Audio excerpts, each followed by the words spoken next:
The essence, cooking is a craft. It's manipulating products with your hands, using all of your senses, sight, smell, touch, to developing something that's finished on the plate, to something that you're offering to a guest.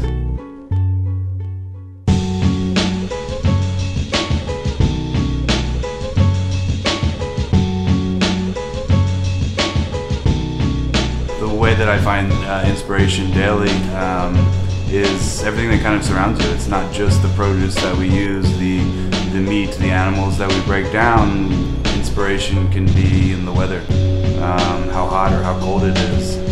Even a dress, it invokes color and texture, and inspiration kind of comes all around.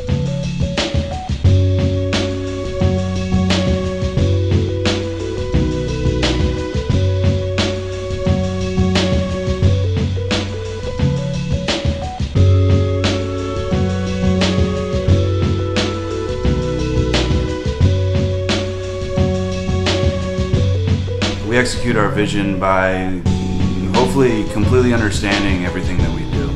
If we're going to use a vinegar, it would only help us learn how to utilize that vinegar in the best possible way if we make it ourselves. And so we really try to go to the root of everything with all of the restaurants, central kitchens, Flumeria, and Flour and Water. And I think it's really important to go to the basis of where our food comes from, to fully really understand it, to then take it to the next level.